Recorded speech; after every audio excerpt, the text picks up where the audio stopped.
عورت روئے زمین پر اللہ کے نبی صلی اللہ علیہ وسلم کے ارشاد کے مطابق المرأة الصالحہ خیر الدنیا، دنیا کی بہترین چیز،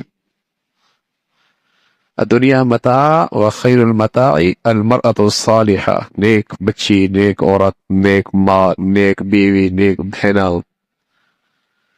خیر المتاع بہترین چیز ہے اس دنیا کی، بہترین چیز ہے۔ لیکن اللہ کے نبی صلی اللہ علیہ وسلم فرمانے لگے دنیا کے فتنے سے بچنا، عورتوں کے فتنے سے بچنا، جب یہ اپنے حدود سے تجاوز کرے دنیا بھی تباہی ہے اور عورت بھی معاشرے کے لیے بربادی ہے۔ حد ہے نا، ایک حد ہے، حدود ہے۔ تو رسول اللہ صلی اللہ علیہ وسلم نے بتایا کہ ایک عورت تھی، پس قد تھا اس کا، قد چھوٹا تھا، لیکن وہ لوگوں میں نمایاں ہونا چاہتی تھی۔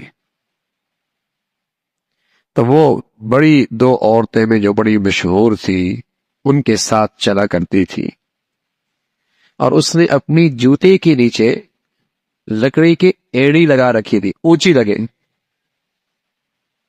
لکڑی کی ایڑی اونچی لگے۔ اس نے انگوٹھی پہنی ہوتی سونے کی، اس میں ایک نگینہ ہوتا بند، اس میں وہ مشک بھر دیتی تھی، اور مشک بہت شاندار خوشبو کا نام ہے، وہ بھر دیتی تھی، اور پھر وہ چلتی، لوگ اسے نہیں پہچانتے کہ یہ وہی ٹھنگنی اور پس قد والی عورت ہے، اور اپنے ہاتھوں کو بہانے بہانے سے حرکت دیتی تاکہ خوشبو پھیلے۔ اللہ کے نبی صلی اللہ علیہ وسلم نے اس عورت کا تذکرہ فرمایا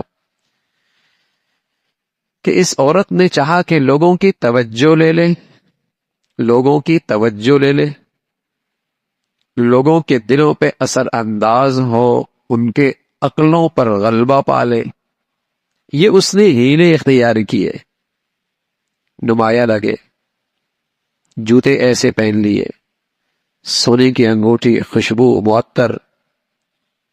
اللہ کے نبی صلی اللہ علیہ وسلم نے بتایا ہے کہ دوسروں کے لیے نمایاں ہونا عورت، بلکہ یہ تو اس دور کی بات ہے، اب تو عورتوں کے لیے نمایاں ہونے کے لیے نہ جانے کیسی کیسی شکلیں ہیں، بلکہ بہت سارے بزنس تو چل ہی اسی پہ رہے ہیں، بہت سارے بزنس تو چل ہی اس پہ رہے ہیں، اس لیے کہ مغربی تہذیب جو انسانیت کی بربادی کا دوسرا نام ہے، جس میں ایک ہی کام ہے کہ مرد عورت کا فرق مٹا دو،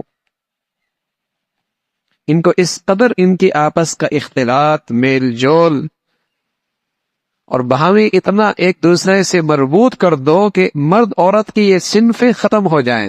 وَتَشَبَّهَتِ النِّسَاءُ بِالرِّجَالِ وَتَشَبَّهَ الرِّجَالُ بِالنِّسَاءِ، مرد عورت لگے، عورت مرد لگے۔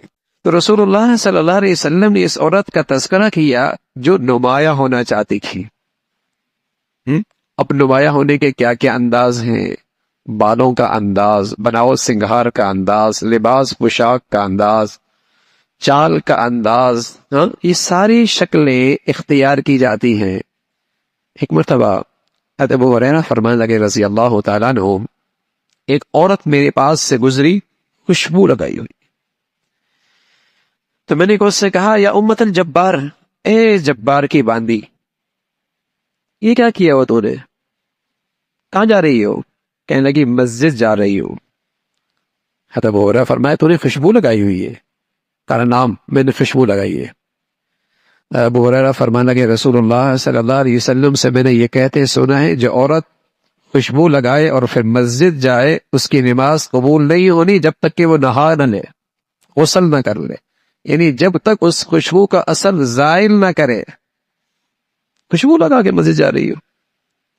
حضرت عائشہ فرمایا کرتے تھے رضی اللہ تعالیٰ عنہ، بنی اسرائیل کی انہی حرکتوں کی وجہ سے انہیں مسجد سے جانے سے روک دیا گیا، مسجد میں جانے سے روک دیا گیا۔ فتنہ ہے، فتنہ۔